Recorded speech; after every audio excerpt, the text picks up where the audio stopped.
Hello folks, Marty Duda here from the 13th floor. I'm in Austin, Texas with the Naked and Famous, or at least three Nakeds and Famous. How are you guys doing? Great. Suffering from heat pain. Mostly very well. It's very hot here, but it's cool to see you guys. We have Elisa and Aaron and Jesse. Yes. That's pretty good, eh? There you go. And I caught your set, the first set you did at ACL over the weekend, and I was impressed, first of all, with the huge amount of crowd. I mean, I couldn't get anywhere near the stage. So tell me a little bit about kind of what goes through your head when you're playing in front of a crowd like that. Well, we kind of went in blindly. We knew that ACL was like a really reputable festival by way of music festivals. And we just walked around at the stage and just got the biggest surprise. But as far as performing in front of a big crowd like that, do you have to kind of ramp it up what you're doing on stage in order to get yourself across to everybody? I think there's a pretty natural energy that sort of kicks in. You're feeding off the audience equally as much as they are off you, and you sort of can't help but be overwhelmed and incredibly excited when you look out at a sea of faces like what that was. It's more the build-up prior to the show where you're kind of getting a little bit on edge and you're like, oh, a little bit afraid to actually look out on stage and see what's waiting for you until you walk out. Right. Yeah. So have you played in front of crowds like that before? I mean, you guys have been around for a while. Yeah, you must yeah. have been. I think the biggest we had was in Germany at Rock and Ring or Rock and Park. It was like 50,000-60,000 people. Something. Right? Yeah, it was pretty crazy.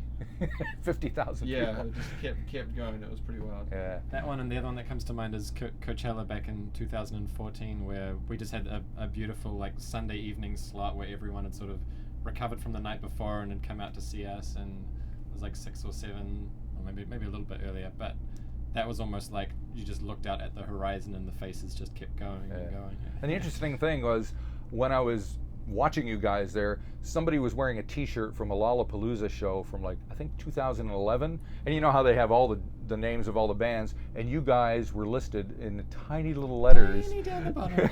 And now here you are, 5 years later doing this thing. Yeah. What does that feel like for you guys to have, to work your way up like that? Endurance, a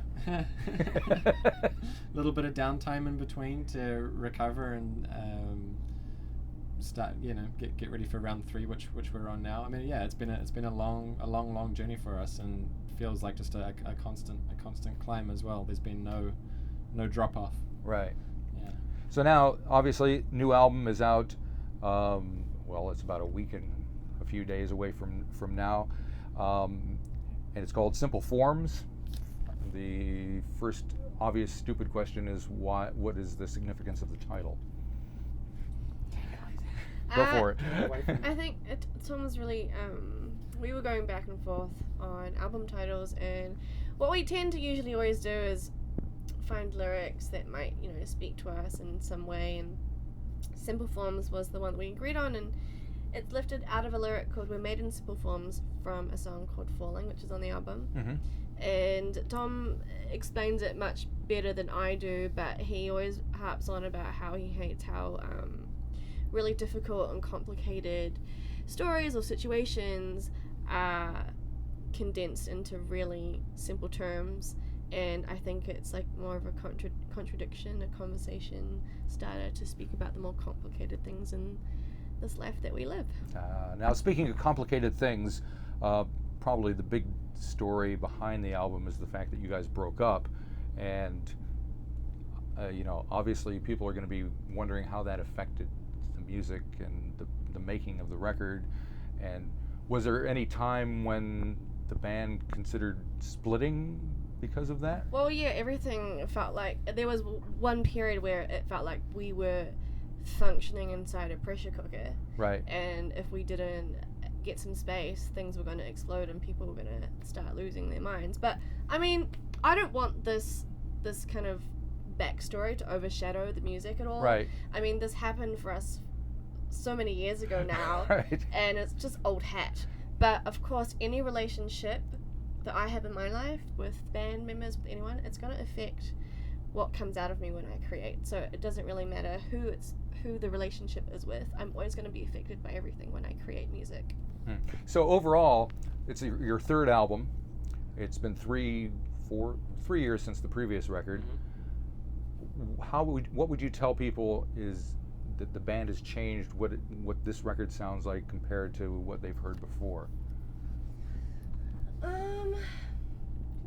There was, I mean, I think in that downtime coming off the second record, you know, it was a solid patch of about a year there where we were sort of taking it week by week, not knowing when things were going to, or if things were going to start kicking into motion again. And then there was a certain point where a whole lot of music was shared in amongst our band Dropbox, kind of beginning of 2015, right?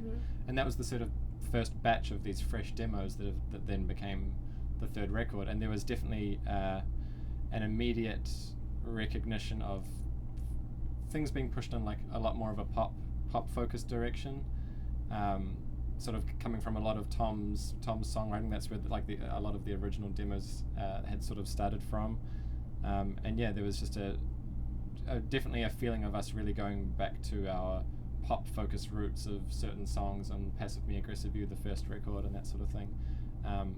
And yeah, we sort of just kept going further and further down that tunnel throughout the writing process, and then of course the production as well. They're not just pop songs, it's like all the production behind the tracks has really pushed them in a lot more of a competitive pop world, I think, right? Yeah. And how would you explain how because it's really a 5-man group, or 5-person group I should say, but a lot of people think of just Tom and you, probably. So how does the whole collaborative thing work when you're making the record? It's an interesting one. I mean, I feel like it's evolved so much throughout the albums as well, but I feel like there's always sort of been this thing of you know, a lot of the lyric and melody and core songwriting that develops from Tom and Elisa. A lot of the production side of things then sort of follow after the fact, after there is the guts of a song there, and then it really takes its shape when it's the 5 of us in a room and we're playing the parts as a band would play them, and it's outside of the box of a computer and sequences and that sort of thing, and that's really at the moment where you properly hear a song sort of take its final form to be recorded in a studio. And although things have changed throughout, I feel like that has always been something that has sort of stuck there in the background. Alrighty, now I've had a chance to listen to the album, and Cool. It sounded pretty good, and it's I just wanted to run through I got an email today saying that the song "The Runners" was like the new focus song, so I was hoping maybe I could just run through a couple of titles from you guys, or off the record, and you can tell me a little bit about what you maybe want to get across as far as how the song was written, or what you're trying to say, starting with "The Runners." Well, The Runners is really interesting because I'd written these lyrics, oh god, I don't know, they'd been lying around for a couple of years, and Tom was determined to turn them into a song because he just really loved these lyrics, and I was like, are you sure? Like, they're so old that I don't even think they're good anymore, I don't know if I like them anymore. And he was just like, no, we're gonna push on through, And this is a typical thing that happens with the Naked and Famous. We have a song that's been on the back burner for a couple of years, and we'll bring it out, and we just go through hell and high water to get it finished. And then what you end up with is what you got on the album.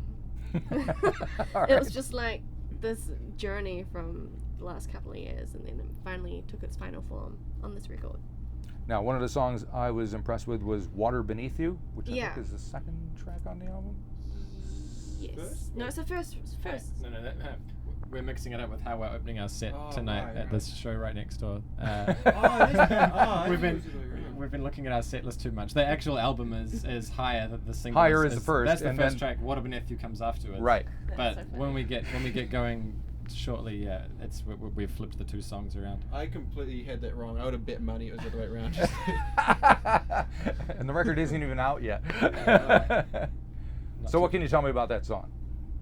Well, I think that's a song that Tom wrote, and when he played it to me, I just thought it was so beautiful, and I said, no, out of all the demos that we have right now, this is something that we have to finish. We have to do it. And I'm like, I'm gonna sing it. And yeah, it was just a song that I really loved and I pushed to get finished. And he had come up with this beautiful like string arrangement for it that we have in our live show, and I just think it's really beautiful.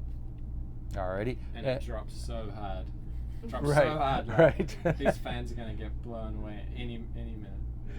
Any minute. And another reason why I gravitated towards it was because it reminded me of something that maybe Björk would have Right. created or vocally, and she's one of my idols. I love her, so it was cool to kind of channel her. All right, one more song I'll pick, which is the last song on the record, called Rotten. Oh. That was the last one we finished for the album, right? That was kind of like up to Yeah, towards the end. one of the last ones.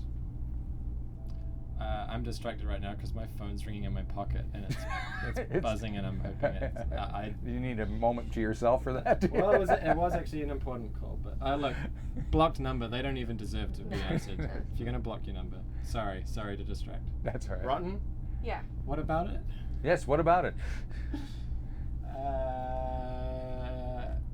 We haven't got it ready live yet. That's our current focus. That's what we've been doing a lot lately. Every sound check, we make all the crew get a whole lot of gear out so that we can practice it. And then they say, "So you're playing this tonight, right?" And we go, "No." And they're like, "Oh, cool. So all that was for nothing." And we're like, "Yeah, thanks for helping us out." Nice one. It's my personal favorite song on this record, and it's one that it was like a super latecomer. It was like just the beginning of this year, the very last track for us, or second to last track for us. We did Laid Low. we tracked that demo when we were in New Zealand. Yeah, so. It's another track that like the original demo for it has been around for quite some time, sort of just hiding away in the background, and then most of this record was done, and we were like, oh, it would be such a great dynamic on the record having this track sitting in there somewhere, and just one of those great last minute tracks that came together pretty fast in comparison to a couple of the other songs on this record, and all of us are like, yeah, pretty happy it's in there. Cool. Yeah. So now that you're doing ACL again on the weekend. You told me you're going to, what is it, Tulsa in between? We did Tulsa last night. You did Tulsa last night. Back to Austin, then tomorrow we go to New Orleans, then back to Austin. Yeah. And then back to LA for the album release week. Right. And Busy time. when do you get back to New Zealand? Hopefully Christmas time. You gonna do some shows? Haven't booked the flights yet, but yeah, hoping to do some shows down there and have some good family summer Christmas time and all the usual things you do over that summer New Year's break. Yeah. Cool. Well, thank you very much for talking to me. I appreciate it. Thank you. Get the word back to New Zealand. You guys are See you doing soon, well New here. Zealand. It's fantastic because, you know, I mean, I've seen you guys a bunch of times in New Zealand, but to see you outside of the country in front of a different crowd and see how that all works is a whole different thing. So That's cool. It's one of those things, like, if you haven't seen someone for a while, then, like, I'll run into people overseas and they'll come to a show and they're like, I have no idea you're still doing this over here, because it's like, we're only there, like, you know, a week or two a year, or do a show, you know, once or twice a year, so it's like, we've just been here for so long, kind of, it's like New Zealand's the same as almost going to, like Germany or somewhere, or, like, Norway, you know, you get there once a year and you do a special show and stuff, but it's, yeah, apart from the family thing, it's quite different. Excellent. Alrighty. Well, thank you very much, and good luck with the rest of the record. I think it's going to do very, very well. By the reaction to the crowd when you did Higher was just like, I mean, they just went off. So you can't ask for more than that. Nice. Thank you. Thank you very much. Yep.